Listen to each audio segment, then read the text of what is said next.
तो हम मांग करेंगे कि जल्दी से जल्दी मानदंड में परिवर्तन हो। तो इस नाते जैसा हमने कहा कि अब ये लड़ाई रोचक दौर में पहुंच गई है और मैं समझता हूं कि दिल्ली की रैली की बड़ी अहमियत है।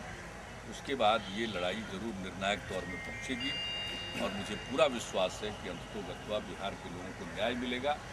ये लड़ाई बिहार से पिछड़ेपन को समाप्त करने के लिए है और बिहार पिछड़ा राज्य है, आगे आना चाहता है। हम जरूर लड़ाई लड़ रहे हैं, लेकिन अगर हमारी मांग को एक अंश तक सिद्धांत के रूप में कसौटी की जहाँ तक बात है उसको उन लोगों ने स्वीकार कर लिया है और अंततोगत्वा उसको लोग कार्य रूप देते हैं, तो बिहार को तो फ़ायदा होगा ही, लेकिन बिहार के साथ साथ देश के समस्त पिछड़े इलाकों को इसका लाभ मिलने वाला है, पिछड़े राज्यों को इसका लाभ मिलने वाला है। तो एक मायने में हमारी लड़ाई बिहार के लिए तो है ही, बिहार के अलावे देश के समस्त पिछड़े इलाकों के लिए, तो इस मायने में काफ़ी अहमियत है 17 मार्च की परसों की रैली की। और मुझे पूरा विश्वास है कि जिस तरह से बिहार में और बिहार के लोग जो दिल्ली में बसे हैं उनमें उत्साह है, तो ऐसी संभावना है कि बड़ी संख्या में लोग उपस्थित होंगे और इस मांग पर जोर डालेंगे। और हम तो चाहेंगे कि दिल्ली के लोग हमारी आवाज़ को सुने, बिहार के लोगों की आवाज़ को सुने, और तभी देश में समावेशी विकास हो सकता है। तो ये जो रैली है ये विशुद्धता विकास के मुद्दे को लेकर है और देश की प्रगति को लेकर। आपने कहा सर कि ये लड़ाई निर्णायक दौर में पहुंच चुकी है।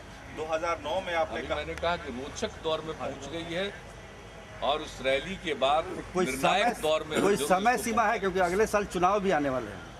देखिए, ये तो आप अपने से बोल रहे हैं। जब रोचक दौर में है, सिद्धांत के रूप में मान लिया तो जल्दी इसको लागू कीजिए, नहीं तो फिर चुनाव के माध्यम से तो जनता अपना मत प्रकट करेगी ही। इसलिए हर सूरत हाल में निर्णायक दौर में लड़ाई पहुंचेगी। रेल मंत्री भी डिमांड के अनुसार दोनों पुल पे राशि को बढ़ा दिया। कल कोयला मंत्री आए हुए थे। मैं संतुष्ट नहीं हूं, उतने कम पैसे से काम नहीं चलेगा।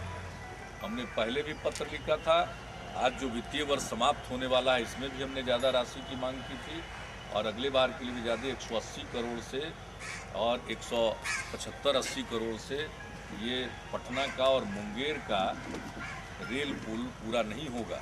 इसमें उनको 300 करोड़ से ज़्यादा राशि प्रत्येक पुल के लिए देना होगा। इतनी राशि पिछली बार भी 150 करोड़ दिए हुए थे, जो काम है।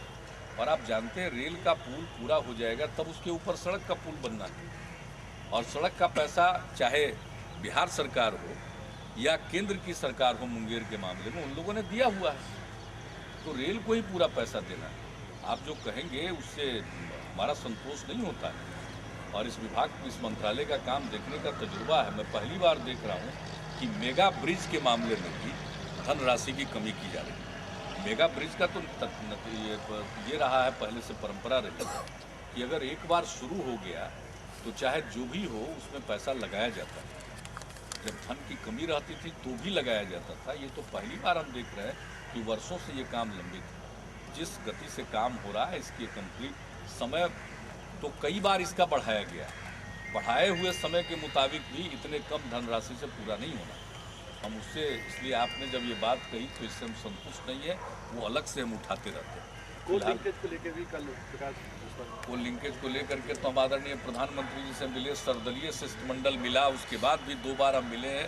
उन्होंने आश्वस्त किया, लेकिन अभी तक वो चिट्ठी नहीं निकली। कल बोले कि वो चिट्ठी जब तक निकलेगी नहीं तब तक इन्वायरमेंट क्लियरेंस नहीं होगा, और इन्वायरमेंट क्लियरेंस नहीं होगा तो उसका निर्माण कार्य प्रारंभ नहीं हो पाएगा। और सब कुछ फंसा हुआ। हमारा लक्ष्य उस बरौनी ताप बिजली घर 2250 मेगावाट की 2 इकाइयों का पूरा करने का हमारा लक्ष्य 2014 है।